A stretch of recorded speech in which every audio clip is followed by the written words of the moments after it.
Namaste, welcome to our NMMS classes conducted by TSAT. As you know that in the NMMS classes, we are going to discuss about two areas. One is called MAT, Mental Ability Test, and the second one is SAT, Scholastic Aptitude Test. Okay, in mental ability test, we have two kinds of questions. One is verbal reasoning and the second one is a non-verbal reasoning.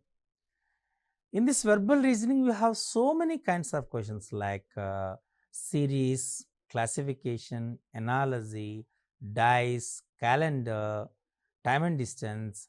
Okay, like we have nearly 26 kinds of questions. So one of it is cause and effect, which comes under the verbal reasoning. In this, we have two statements. One statement uh, gives or connect with the another statement. Generally, it's a little bit of different from the assertion and reasoning. మీరు assertion రీజనింగ్లో రెండు statements మధ్య ఉన్న సంబంధం ఒక రకంగా ఉంటుంది. Cause and ఎఫెక్ట్లో ఉన్న రెండు స్టేట్స్ మధ్య ఉన్న సంబంధం వేరే రకంగా ఉంటుంది. రెండు కూడా ఒకే రకమైనటువంటి భావనలతో ఏర్పాటు చేయబడినవే కానీ ఇచ్చిన డిఫైన్ చేసే విధానం మాత్రం వేరేగా ఉంటుంది. అసర్షన్ అండ్ రీజనింగ్లో first statement is correct, second statement is correct and second statement is a correct reason for the first స్టేట్మెంటే ఆప్షన్ ఏ అని సూచిస్తాం. మరి కాజ్ అండ్ ఎఫెక్ట్లో ఇక్కడ ఏం చేస్తారంటే first statement is effect cause and second statement is effect అయిందనుకోండి. అంటే ఫస్ట్ స్టేట్మెంట్ అనే కాజ్ వలన వచ్చిన ఎఫెక్ట్ ఫర్ సెకండ్ స్టేట్మెంట్ అయితే మనం ఆప్షన్ ఏని సూచిస్తాం. చూసారా ఈ రెండింటి మధ్య ఉన్నటువంటి వ్యత్యాసం. అక్కడ ఆప్షన్ ఏ అసర్షన్ అండ్ రీజనింగ్లో అక్కడ ఆప్షన్ ఏ ఎప్పుడు సూచిస్తాం? First statement is correct and second statement is correct, but second statement is a correct explanation for the first statement, then we will choose the option A in assertion and reasoning. మరి ఇక్కడ cause and ఎఫెక్ట్స్లో అలా కాదు. First statement అనేటువంటి cause అవ్వాలి, second statement అనేటువంటిది first statement అనేటువంటి cause వలన వచ్చిన ఎఫెక్ట్ అవ్వాలి. ఈ వ్యత్యాసాన్ని మీరు జాగ్రత్తగా గమనించగలిగితే మనకు సులభంగా అయిపోతుంది. అలాగే దీనికి ఒక ఇంటిగ్రేటెడ్ నాలెడ్జ్ కావాలి. కేవలం సింపుల్గా ఒక క్యాలిక్యులేషన్ ద్వారా చేసేది కాకుండా లాట్ ఆఫ్ రీజనింగ్ ఉంటుంది. ఆ రెండింటి మధ్య ఉన్నటువంటి సంబంధం ఏంటి, ఏది కాజు ఏది ఎఫెక్టు, లేదా కామన్ కాజు ఉన్నటువంటి ఈ రెండు కూడా స్టేట్మెంట్స్ ఎఫెక్ట్స్ అవుతాయా, లేదా బోత్ ఆర్ ఇండిపెండెంట్ ఎఫెక్ట్స్ అవుతాయా అనేటువంటిది అంశాన్ని మీరు ఈ శీర్షికలో నేర్చుకోవాల్సి ఉంటుందన్నమాట. దీనికోసం మనం కొన్ని స్టేట్మెంట్స్ అవి తీసుకుందాం. ప్రీవియస్ పేపర్స్లో వచ్చినటువంటి స్టేట్మెంట్స్ తీసుకుని ఏ ఆప్షన్ కరెక్ట్ అయినటువంటిది మనం చూద్దాం. ఓకే, ఇప్పుడు ఫస్ట్ మనం చూద్దాం statements. Large number of primary schools in the rural areas is run by only one teacher. చాలా అధిక సంఖ్యలో గ్రామీణ ప్రాంతాల్లో ఉన్నటువంటి ప్రాథమిక పాఠశాలలో ఏకోపాధ్యాయులు ఉంటారు, సింగిల్ టీచర్స్ ఉన్నారు అనేటువంటిది చెప్పడం జరిగింది. Second statement, there has been huge drop out from the primary schools in the rural areas. గ్రామీణ ప్రాంతాల్లో ఈ బడి మానేసేటువంటి విద్యార్థుల సంఖ్య చాలా ఎక్కువగా ఉంటుంది అనేది రెండో స్టేట్మెంట్ చెప్తున్నారు. చూసారా, ఈ రెండు స్టేట్మెంట్స్ చాలా ఈ ప్రజెంట్ సిచ్యుయేషన్ని, కరెంట్ సినారియాని తెలియజేస్తున్న స్టేట్మెంట్స్. గ్రామీణ ప్రాంతాల్లో మీరు చూస్తే చాలా స్కూల్స్లో కేవలం సింగిల్ టీచర్ ఉంటాడు, ఏకోపాధ్యాయుడు ఉండడం జరుగుతుంది. మనకు 5 క్లాసులు ఉంటాయి. ప్రైమరీ స్కూల్స్ అంటే 5 క్లాసులు ఉంటాయి. First, second, third, fourth, fifth. ఈ 5 క్లాసులకి ఒకే ఒక టీచర్ ఉంటున్నాడు అనేటువంటిది మొదటి స్టేట్మెంట్ చెప్తుంది. మరి 5 క్లాసులకి ఒకే టీచర్ ఉంటే 5 క్లాసులకి ఎలా చెప్తాడు?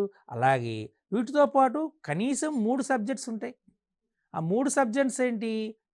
మ్యాథ్స్ ఉంటుంది, ఈవీఎస్ ఉంటుంది, ఎన్విరాన్మెంటల్ సైన్సెస్ ఉంటాయి కదా, మ్యాథ్స్ అండ్ తెలుగు ఉంటుంది, లాంగ్వేజ్ ఉంటుంది. ఈ 3 సబ్జెక్టులను నేర్చుకోవాలి. ఒకే టీచరు 3 సబ్జెక్టులు ఉంటాయి. మనకు థర్డ్ క్లాస్ నుంచి మ్యాథ్స్, సైన్స్, ఈవీఎస్ ఉంటుంది. అవి ఈ మూడింటిని ఇన్ని సబ్జెక్టులు ఒకే టీచర్ చెప్పడం అన్నటువంటి సాధ్యము కాని పని, కష్టతరమైనటువంటి పని కదా, ఇది జరుగుతుంది. ఇలా ఉంది అని ఫస్ట్ స్టేట్మెంట్ చెప్తుంది. మరి సెకండ్ స్టేట్మెంట్ ఏం చెప్తుంది? There has been huge drop out. విద్యార్థుల యొక్క బడి మానేసే సంఖ్య బాగా ఎక్కువగా ఉంటుంది గ్రామీణ ప్రాంతాల్లో అన్నాడు. ఈ 2 స్టేట్స్ మధ్య ఒక రకమైన సంబంధం ఉందా లేదా మీరు నాకు చెప్పండి. ఖచ్చితంగా ఉండి తీరాలి కదా! ఎప్పుడైతే గ్రామీణ ప్రాంతాల్లో ఉన్నటువంటి ప్రాథమిక పాఠశాలలో ఈ ఏకోపాధ్యాయులు ఉంటున్నారో, ఖచ్చితంగా అతను తన వృత్తి ధర్మాన్ని పూర్తిగా నిర్వర్తించలేడు. ఎప్పుడైతే నిర్వర్తించలేడో విద్యార్థులు కూడా ఆ స్కూల్లో చేరే అవకాశాలు తగ్గిపోతాయి. అంటే డ్రాప్ అవుట్స్ పెరిగిపోతాయి. అంటే ఒకవేళ మీరు ఫస్ట్ స్టేట్మెంట్ని కాజ్గా అనుకుంటే సెకండ్ స్టేట్మెంట్ దాని యొక్క ఎఫెక్ట్గా మనం చూడొచ్చు. ఒకసారి ఇప్పుడు మనం చూద్దాం. Since large numbers of primary schools in the rural areas are run by only one teacher, so there has been a huge drop out from the primary schools in the rural area. అంతే కదా, ఇది వాస్తవం. ఎప్పుడైతే ఏకోపాధ్యాయ పాఠశాలలు అనేటువంటివి గ్రామీణ ప్రాంతాల్లో ఉన్నాయో, ఒక్కో ఉపాధ్యాయుడు 5 తరగతులకి ఒక్కొక్క క్లాసులో ఉన్న 3 సబ్జెక్ట్స్ని అన్నిటినీ చెప్పటం అనవలసిన అవసరం వస్తే ఇది సాధ్యం కాదు. కాబట్టి తల్లిదండ్రులు ఆ పాఠశాలకి విద్యార్థులను పంపించడానికి సముఖత చూపరు. తద్వారా మనకు విద్యార్థుల యొక్క డ్రాప్ అవుట్ అనేటువంటి పెరుగుతుంది. అంటే first statement is cause and second statement is it's effect. కాబట్టి option A is the correct answer. Statement 1 is the cause and statement 2 is the its effect. The employees of the biggest bank in the country have given an indefinite strike call starting from the 3rd of the next month. దేశంలో ఉన్నటువంటి అతి పెద్ద banks పనిచేస్తున్నటువంటి ఉద్యోగస్తులు indefinite strike, నిరవధిక సమ్మెని చేయడం ఈ next మంత్లో వచ్చే నెలలో 3వ తారీఖు నుండి ప్రారంభిస్తున్నారు. ఇది first statement. The employees of the central government have withdrawn their week long demonstrations. The employees of the central government have withdrawn their week long demonstrations. Central government కేంద్ర ప్రభుత్వ ఉద్యోగులు అనేటువంటి వాళ్ళు ఈ లాంగ్ డిమాన్స్ట్రేషన్స్ విత్డ్రా చేసుకున్నారు. ఇది second statement. First statement ఏంటి మనకు వచ్చినటువంటిది? భారతదేశంలో ఉన్నటువంటి అతి పెద్ద బ్యాంకులో పనిచేస్తున్నటువంటి ఉద్యోగస్తులంతా కూడా నిరవధిక సమ్మెని వచ్చే నెల 3వ తారీఖు నుండి ప్రారంభిస్తున్నారు అని మొదటి స్టేట్మెంట్ ఇచ్చారు. అంటే ఒక కామన్ కాజ్ ఉంటుంది దానికి, అంతే కదా. ఎందుకైతే వాళ్ళు స్ట్రైక్ చేయబోతున్నారు అంటే there will be a cause, ఒక కాజ్ ఉంటుంది వాళ్ళకి, independent cause maybe. The employees of the central government have withdrawn their week long demonstrations. వాళ్ళు విత్డ్రా కేంద్ర ప్రభుత్వ ఉద్యోగులు వాళ్ళు వాళ్ళ యొక్క వీక్ లాంగ్ డిమాన్స్ట్రేషన్ విత్డ్రా చేసుకున్నారు. ఇక్కడ ఫస్ట్ వన్ అనేది ఒక ఎఫెక్ట్ ఉంది, సెకండ్ వన్ దానికి ఒక ఎఫెక్ట్ ఉంది కదా. ఇప్పుడు మనం చూద్దాం. Both the statements are effects of the different causes. Correct. మనకు ఫస్ట్ స్టేట్మెంట్ ఏం చెప్తుంది? బ్యాంక్ ఉద్యోగస్తులంతా నెక్స్ట్ మంత్ 3వ తారీఖు నుండి స్ట్రైక్ చేయబోతున్నారు. అంటే వాళ్ళకు ఒక రీజన్ ఉంటుంది, ఒక కాజ్ ఉంటుంది, డిఫరెంట్ కాజ్. వాళ్ళ కాజ్ ఏంటి? మేబీ జీతాలు తక్కువనో, లేకపోతే వాళ్ళకి భద్రత తక్కువ ఉందనో, లేకపోతే ఆరోగ్య భద్రత ఇవ్వటం లేదనో ఒక డిఫరెంట్ కాజ్ ఉంటుంది. ఆ కాజ్ వల్ల వాళ్ళు స్ట్రైక్ చేస్తున్నారు. అలాగే సెంట్రల్ గవర్నమెంట్లో ఉద్యోగస్తులంతా కూడా ఏం చేస్తున్నారు? వాళ్ళ యొక్క వీక్ లాంగ్ డెమాన్స్ట్రేషన్ విత్డ్రా చేస్తున్నారు. వాళ్ళకు ఒక కాజ్ ఉంటుంది. ఈ 2 కాజెస్ మధ్య ఏ విధమైన సంబంధం కూడా ఉండకపోవచ్చు. కాబట్టి both the statements of effects of different causes. అంటే ఖచ్చితంగా మనం ఆప్షన్ డిని మనం సరైన సమాధానంగా గుర్తించాలి. Clear? Okay. The farmers have decided against selling their kharif crops to the government agencies. రైతులు అనేటువంటి వాళ్ళు ఖరీఫ్ సీజన్లో వచ్చినటువంటి తమ పంటలని గవర్నమెంట్కి అమ్మడానికి సముఖత చూపటం లేదు అని చెప్తున్నారు. మనకు జనరల్గా మన ఫుడ్ కార్పొరేషన్ ఎఫ్సిఐ వాళ్ళు ఈ గవర్నమెంట్ ఏజెన్సీస్ అనేటువంటివి ఉంటాయి కదా, ఇవి మనం పండించే పంటల్ని, మనం ఖరీఫ్ సీజన్లో పండించే పంటని మన దగ్గర నుండి, అంటే రైతు దగ్గర నుండి కొంటూ ఉంటారు. అయితే ఈ రైతులంతా ఏం డిసైడ్ చేశారు? ఈసారి ఖరీఫ్ సీజన్లో వచ్చినటువంటి పంటలన్నింటినీ ఈ గవర్నమెంట్ ఏజెన్సీస్కి అమ్మకూడదు అని నిర్ణయం చేశారు. అంటే ఇట్స్ అన్ ఎఫెక్ట్ కదా, చేయకూడదు. And second statement, the government has reduce the procurement price of kharif crops starting from the last month to the next 6 months.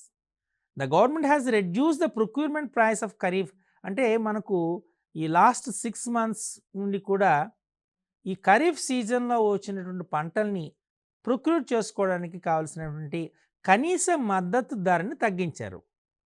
ఎప్పుడైతే కనీస మద్దతు ధర తగ్గించారో గవర్నమెంట్ ఎప్పుడు డిసైడ్ చేసిందో జనరల్గా ఏం చేస్తారు, ఫార్మర్స్ అని they are decided to sell. అంటే మేబీ మీకు వెరీ క్లియర్ ఈ రెండు స్టేట్మెంట్స్ అందుచేత ఎస్పెషల్లీ 8th class చిల్డ్రన్కి స్టేట్మెంట్ని బాగా చదవాలి, వాటిని అర్థం చేసుకోవాలి, చేసుకుంటే మీకు క్లియర్గా అర్థమవుతుంది. ఇప్పుడు అబ్జర్వ్ చేసి చూడండి. Since the government has reduce the procurement prices kharif crops starting from the last months to the next 6 months, therefore the farmers have decided against selling their kharif crops to the government agencies. అంటే statement 2 అనేది మనకు cause అవుతుంది, దాని యొక్క effect statement 1 అవుతుంది. ఎందుచేత ఈ ఖరీఫ్ సీజన్లో వచ్చిన పంటలని ప్రొక్యూర్ చేసుకునే విధానంలో వాళ్ళు ఇచ్చే కనీస మద్దతు ధరని వాళ్ళు తగ్గించారంటే ఖచ్చితంగా రైతులు ఏం చేస్తారు, ఈ పంటని గవర్నమెంట్ ఏజెన్సీకి అమ్మడానికి సముఖత చూపరు. కాబట్టి statement 2 is the effect and statement 1 is the cause. Statement 2 is the cause and statement 1 is the effect. కాబట్టి it's very clear, option B is the correct answer. Clear? Okay. Many people visited the religious places during the weekend. వారాంతంలో చివరి రోజు అంటే శని ఆదివారాల్లో జనరల్గా ప్రజలు అనేటువంటి వాళ్ళు చాలామంది రిలీజియస్ ప్లేసెస్ మత సంబంధించినటువంటి ధార్మిక ప్రదేశాలని సందర్శిస్తూ ఉంటారు. ఇది మొదటి statement. Few people visited the religious places during the week days. కొద్దిమంది ప్రజలు వారంలో కూడా ఈ ధార్మిక ప్రదేశాలని అంటే గుళ్ళు, గోపురాలు, మసీదులు వీటన్నిటిని కూడా విజిట్ చేస్తారని స్టేట్మెంట్ ఇచ్చారు. ఇప్పుడు చూద్దాం. Both the statements 1 and 2 are the effects of some common cause. అంతేనా? ఏం చేస్తారు, వారాంతంలో జనరల్గా ప్రజలంటువాడు ధార్మిక ప్రదేశాలకు వెళ్ళి సందర్శన చేస్తూ ఉంటారు.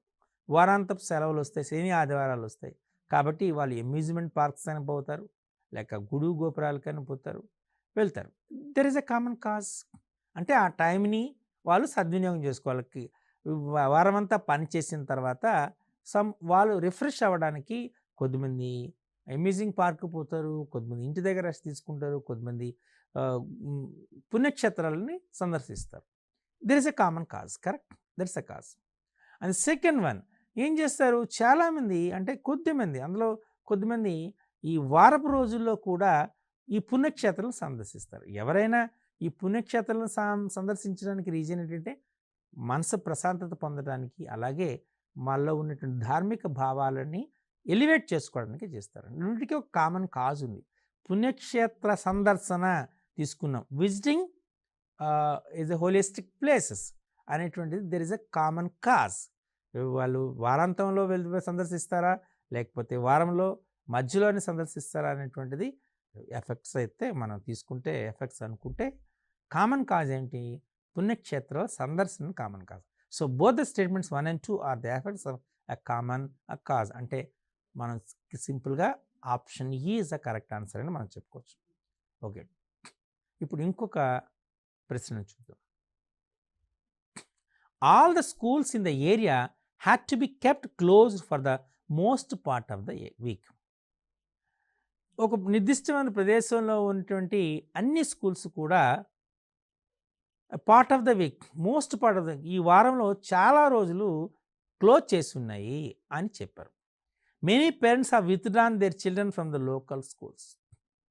చాలామంది పేరెంట్స్ అండ్ చాలామంది తల్లిదండ్రులు ఈ లోకల్ స్కూల్స్లో ఉన్నటువంటి చదువుతున్న విద్యార్థుల్ని ఆ స్కూల్ మాన్పించారు, విత్డ్రా చేసుకున్నారు అని స్టేట్మెంట్.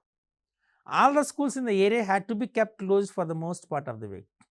అంటే ఇట్స్ వెరీ క్లియర్. మీరు చూస్తే ఫస్ట్ స్టేట్మెంట్కి సెకండ్ స్టేట్మెంట్కి మధ్య రిలేషన్ క్లియర్గా ఏర్పడుతుంది. Many parents have withdrawn their children from the local schools. పరిసర ప్రాంతాల్లో ఉన్నటువంటి స్థానిక పాఠశాలలో ఉన్నటువంటి చదువుతున్న విద్యార్థులని వాళ్ళ యొక్క తల్లిదండ్రులు ఆ స్కూల్ మాన్పించేశారు. అందుచేత ఖచ్చితంగా ఆ స్కూల్స్ అనేటువంటివి క్లోజ్ చేయబడి ఉండొచ్చు. అంతేనా? అంటే మనకు చూడగానే మనకు వీటి మధ్య మనకు సంబంధం అర్థమైపోతుంది. స్టేట్మెంట్ 2 అనేటువంటిది మనకు ఎఫెక్ట్ అయితే కాజ్ అయితే స్టేట్మెంట్ 1 ఇది అనేటువంటి దాని యొక్క ఎఫెక్ట్ అవుతుంది. అంతే కదా! ఎప్పుడైతే స్కూల్ నుండి పిల్లల్ని తల్లిదండ్రులు అనేటువంటి వాళ్ళని టీసీలు తీసుకొని వాటిని మాన్పించేస్తున్నారో, విత్‌డ్రా చేసుకుంటున్నారో, డెఫినెట్‌గా ఆ స్కూల్స్ అనేటివి క్లోజ్ అవుతాయి. అంతే కదా! ఇప్పుడు చూద్దాం. Both the statements are effects of the independent causes. ఇక్కడ మనకి చాలా రోజులు స్కూల్స్ క్లోజ్ అయ్యాయి అని అన్నారంటే, అంటే ఆ వారంలో దానికి రీజన్ ఉండొచ్చు. అంటే ఉదాహరణకి మనకు ఫెస్టివల్స్ రావచ్చు. ఫెస్టివల్స్ ఆ వీక్లో చాలా ఫెస్టివల్స్ రావచ్చు. వీక్లో ఫెస్టివల్స్ వచ్చాయనుకోండి, ఆటోమేటిక్గా స్కూల్స్ క్లోజ్ చేసే అవకాశం ఉండొచ్చు ఒక కాజ్. చాలామంది పేరెంట్స్ అనేటువంటి విద్యార్థుల్ని తమ యొక్క పిల్లల్ని ఆ స్కూల్స్ నుండి మాన్పించారు. అంటే ఆ లోకల్ స్కూల్స్లో క్వాలిటీ లేకపోవచ్చు, అందులో లేదా టీచర్ల సంఖ్య తగ్గి ఉండొచ్చు, ఫెసిలిటీస్ లేకపోవచ్చు. అందువలన లోకల్ స్కూల్స్ నుండి విత్‌డ్రా చేసుకొని వేరే స్కూల్స్లో జాయిన్ చేస్తున్నారు కదా. అంటే ఇక్కడ ఫస్ట్ స్టేట్మెంట్కి సెకండ్ స్టేట్మెంట్ కూడా రెండు కూడా ఎఫెక్ట్సే. దేనికి ఇండిపెండెంట్ కాజ్, వాళ్ళకి ఉన్నటువంటి కాజ్ అనేటువంటిది డిఫరెంట్గా ఉంటుంది. కాబట్టి both the statements are effects of independent causes అని మనం క్లియర్గా చెప్పొచ్చు. అంటే ఆప్షన్ డిని మనం చూస్ చేసుకునే అవకాశం ఉంటుంది. The literacy rate in the district has been increasing for the last 4 years. The literacy rate in the district has been increasing for the last 4 years. జిల్లా డిస్ట్రిక్ట్ అంటే జిల్లా. ఒక జిల్లాలో ఈ అక్షరాస్యత శాతం అనేటువంటిది గత 4 సంవత్సరాలుగా బాగా పెరిగింది. Literacy rate in the district has been increasing. గత 4 సంవత్సరాలుగా ఈ అక్షరాస్యత శాతం పెరిగింది. ఇది first statement. The district demonstration has conducted extensive training programme for the workers involved in the literacy drive. District administration అంటే జిల్లా యంత్రాంగం అనేటువంటిది, జిల్లా యంత్రాంగం ఒక ఎక్స్టెన్సివ్ అంటే కంప్లీట్గా ఆ జిల్లాలో పనిచేస్తున్నటువంటి వర్కర్స్కి వాళ్ళ యొక్క లిటరసీని పెంచడానికి ప్రత్యేకంగా ట్రైనింగ్ ప్రోగ్రామ్స్ లిటరసీ డ్రైవ్ని కండక్ట్ చేసింది. అంటే మీకు ఇక్కడ మనం క్లియర్గా తెలిసిపోతుంది. Literacy rate in the district has been increasing for last 4 years. అక్షరాస్యతం పెరిగింది. ఎందుకు పెరిగింది? రీజన్ ఏంటంటే డిస్ట్రిక్ట్ అడ్మినిస్ట్రేషన్ అనేటువంటిది ఆ డిస్ట్రిక్ట్లో పనిచేస్తున్నటువంటి ఎంప్లాయీస్ అందరికీ, వర్కర్స్ అందరికీ లిటరసీ డ్రైవ్ కండక్ట్ చేసి ట్రైనింగ్ ప్రోగ్రామ్స్ కండక్ట్ చేసింది. అంటే ఇది మనకు ఎఫెక్ట్ అవుతుంది, మనం తీసుకుని దానికి కాజ్ అవుతుంది. అండ్ ఎఫెక్ట్ ఏమవుతుంది? లిటరసీ రేట్ అవుతుంది. అంటే మనం ఇప్పుడు చూద్దాం. As the district administration has conducted extensive training programme for the workers involved in the literacy drive, therefore the literacy in the district has been increasing for the last 4 years. ఎప్పుడైతే రాష్ట్ర లేదా జిల్లా యంత్రాంగం అనేటువంటిది ప్రత్యేక శ్రద్ధను చూపి ఆ జిల్లాలో పనిచేస్తున్నటువంటి అందరు వర్కర్స్ యొక్క అక్షరాస్యతను పెంచడానికి స్పెషల్ డ్రైవ్ని కండక్ట్ చేసి ట్రైనింగ్ ప్రోగ్రామ్స్ ఎప్పుడైతే కండక్ట్ చేస్తుందో ఖచ్చితంగా వాళ్ళంతా కూడా అక్షరాస్యులుగా మారే అవకాశం ఎక్కువ ఉంటుంది. కాబట్టి ఆ రాష్ట్రం యొక్క లేదా జిల్లా యొక్క అక్షరాస్యత శాతం పెరిగే అవకాశం ఉంటుంది. కాబట్టి it's very clear. Statement 2 is the cause and statement 1 is it's effect. ఎప్పుడైతే ట్రైనింగ్ అనేటువంటిది ఇచ్చారో లిటరసీ డ్రైవ్లో ఖచ్చితంగా ఆ రాష్ట్రం యొక్క లేదా జిల్లా యొక్క లిటరసీ రేట్ అనేది పెరుగుతూ ఉంటుంది. So option B is a correct answer. ఇంకో స్టేట్మెంట్ చూద్దాం. The car manufacturing companies have recently increase the price of mid sized cars. అంటే మధ్య రకంగా ఉన్నటువంటి కార్లు, మనకు చిన్న కార్లు ఉంటాయి, అలాగే మధ్య రకంగా ఉంటాయి, పెద్ద కార్లు ఉంటాయి కదా. ఈ 3 రకాలైనటువంటి కార్లు అనేటువంటి లగ్జరీ కార్స్ అని అంటాం కదా, ఈ రకం కార్లు ఉంటాయి. అయితే మనం ఇప్పుడు ఏం చేస్తుంది, ఈ కార్లు తయారు చేసే కంపెనీ అనేటువంటిది ఈ మధ్య రకంగా ఉన్నటువంటి కార్ల యొక్క రేటుని మనకు ఇంక్రీజ్ చేసింది. వాళ్ళ యొక్క ధరని పెంచింది. ఇది స్టేట్మెంట్ 1. నౌ స్టేట్మెంట్ 2 ఏం చెప్పాడు? The government recently increased the duty on mid sized cars. అంటే ఈ మధ్య రకమైనటువంటి కార్ల పైన వేసేటటువంటి ఈ పన్నుని పెంచింది, గవర్నమెంట్ పెంచిందని. అంటే మీకు ఇప్పుడు క్లియర్గా తెలిసిపోతుంది ఇక్కడ. గవర్నమెంట్ అయితే ఎప్పుడైతే ట్యాక్స్ పెంచిందో డెఫినెట్గా ఆ కారు యొక్క ధర అయితే పెరుగుతుంది, అంతే కదా.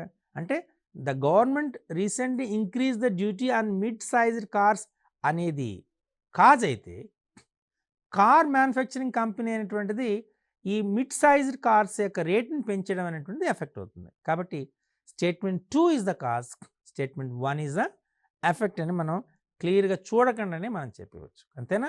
Since the government has recently increased the duty on mid sized cars, therefore the car manufacturing companies have recently increased the price of mid-sized cars. మధ్య రకమైనటువంటి కార్లు అంటే మనం జనరల్గా చూస్తుంటాం, 3-4 లక్షల ఖరీదు చేసేటట్టు కార్లు ఉంటాయి, చిన్న కార్లు ఉంటాయి. అలాగే మనకు 5-15 లక్షల ఖరీదు చేసిన కార్లు ఉంటాయి, దాన్ని జనరల్గా మిడ్ సైజ్డ్ కార్స్ అంటాం. అలాగే 15 లక్షల నుండి సుమారు ఇంకా ₹1,00,00,000 వరకు కూడా లగ్జరీస్ కార్స్ అని కూడా అంటాం. ఈ రకమైన వర్గీకరణ అనేటువంటి జరుగుతుంటుంది. గవర్నమెంట్ ఏం చేసింది? ఈ మిడ్ సైజ్డ్ కార్స్ పైన అని ఉన్న ట్యాక్స్ని పెంచింది. ఎప్పుడైతే ట్యాక్స్ పెంచిందో ఈ కంపెనీలు ఏం చేస్తున్నాయి, ఈ కార్లు తయారు చేసే కంపెనీలు ఆ రకమైనటువంటి కార్ల పైన లేదా వాటి కాస్ట్ పైన పెరుగుదలను సూచించడం జరిగిందనమాట. అంటే ఇందులో స్టేట్మెంట్ 2 అనేటువంటిది కాజ్ అయితే దాని ఎఫెక్ట్ అనేది స్టేట్మెంట్ 1 అవుతుంది. కాబట్టి మనం ఆప్షన్ బిని కరెక్ట్ ఆప్షన్గా సూచించాలి. ఇప్పుడు మరొక స్టేట్మెంట్ని చూద్దాం, మరొక ప్రాబ్లం చూద్దాం. The university offers have decided to conduct last examination every year in March are April in order to announce the result at proper time. Osmania అంటే మనం ఉస్మానియా యూనివర్సిటీ కానీ, ఆంధ్ర యూనివర్సిటీ కానీ, ఇలా ఏ యూనివర్సిటీ తీసుకున్నా జనరల్గా కాకతీయ యూనివర్సిటీ కానీ, లేకపోతే సెంట్రల్ యూనివర్సిటీ కానీ, ఇలా డిఫరెంట్ యూనివర్సిటీస్ ఏ యూనివర్సిటీస్ తీసుకున్నా జనరల్గా వాళ్ళు ఒక పాలసీ మ్యాటర్ని డిసైడ్ చేస్తారు. ఇది ఏంటంటే ప్రతి సంవత్సరము వాళ్ళు మార్చి లేదా ఏప్రిల్ నెలలో ఎగ్జామినేషన్ కండక్ట్ చేస్తారు. మీకు కూడా ఈ డౌట్ రావచ్చు కదా, ఏంటంటే మార్చ్ ఏప్రిల్లోనే ఎగ్జామినేషన్ ఎందుకు కండక్ట్ చేస్తారు, మనకి యాన్యువల్ ఎగ్జామినేషన్ ఎందుకు కండక్ట్ చేస్తారు అనేటువంటిది మీకు ఒక డౌట్ వస్తుంది కదా. ఇది వాస్తవం. దేనికంట, in order to announce the results at proper time. ప్రతి సంవత్సరం కూడా మనకు జూన్ నుంచి మీరు ఇప్పుడు 8th క్లాస్ పిల్లలు కాబట్టి మీరు అబ్జర్వ్ చేస్తే జూన్ నుంచి అకాడమిక్ ఇయర్ స్టార్ట్ అవుతుంది చేసి మనకు March end of the March నుంచి కానీ ఏప్రిల్ ఫస్ట్ వీక్లో కానీ ఫైనల్ ఎగ్జామ్ యాన్యువల్ ఎగ్జామినేషన్స్ అయిపోయి ఎండ్ ఆఫ్ ద ఏప్రిల్తో ఆ అకాడమిక్ ఇయర్ క్లోజ్ అవుతుంది. May April end of the April and May పూర్తిగా మనకు వేసవి సెలవులను ప్రకటించడం జరుగుతుంది. ఇది మీరు బాగా చూస్తున్నటువంటి అలవాటు పడినటువంటి వ్యవస్థ కదా. Universities also generally offer to decide the last examination to conduct the last examination on the every year the March are April. దేనికోసం పెడుతున్నారు? In order to announce the result at proper time. మార్చిలో కానీ ఏప్రిల్లో కానీ end of the March కానీ first week off ఏప్రిల్లో కానీ examination conduct చేస్తే ఆ పేపర్ని వాల్యూ చేసి దాని రిజల్ట్స్ని మనకు మ్యాక్సిమం అంటే in the month of April end of the ఏప్రిల్లో కానీ లేదా అంటే ఫస్ట్ వీక్ ఆఫ్ మేలో కానీ మనకు ఎగ్జామినేషన్స్ యొక్క రిజల్ట్స్ అనౌన్స్ చేసి వాటికి సప్లిమెంటరీ కూడా ఎగ్జామినేషన్ కండక్ట్ చేసి జూన్ నెలలో కొత్త అకాడమిక్ ఇయర్ స్టార్ట్ అయ్యేటప్పుడు కొత్తగా మా విద్యార్థులు జాయిన్ అయ్యే అవకాశాన్ని కల్పిస్తుంది. అంతేనా? అంటే దేంటి? To announce the result at a proper time ఈ statement. Second statement, in the past the result was declared late by the university due to the lack of number of examiners. Past the result was declared late by the university due to the lack of members of examiners. గత సంవత్సరము university అనేటువంటిది చాలా లేటుగా examination రిజల్ట్స్ని ప్రకటించడం జరిగింది. దీనికి గల కారణం ఏంటి అంటే మనకు ఈ ఎగ్జామినర్స్ అనే యొక్క సంఖ్య తక్కువగా ఉంది. ఈ ఎగ్జామినర్ యొక్క సంఖ్య తక్కువగా ఉంది అనేటువంటిది ఉండడం వల్ల రిజల్ట్ ఇది ఒక effect. It's one kind of effect. You must have decide to conduct last exam every in the March April అనేటువంటిది ఇదొక ఎఫెక్ట్. సో మనకేమవుతుంది, since in the past the result was declared late by university, it has decided to conduct the exams in the March April in order to announce the result in a proper time.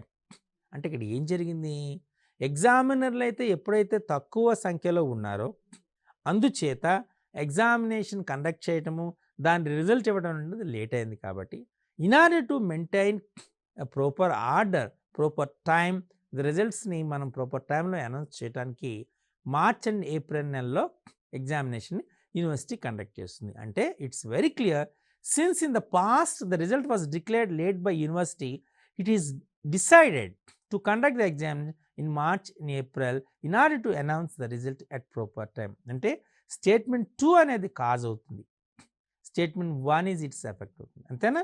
ఎందుచేత ఎగ్జామినర్ల యొక్క సంఖ్య తక్కువగా ఉండడం వల్ల, examination proper టైంలో conduct చేయలేకపోవడం వల్ల results అనేవి late అయ్యాయి. కాబట్టి ఈ సంవత్సరము రిజల్ట్స్ని ప్రాపర్ టైంలో అనౌన్స్ చేయడానికి ముందుగానే మార్చ్ అండ్ ఏప్రిల్ నెలలో ఎగ్జామినేషన్ కండక్ట్ చేస్తున్నారు.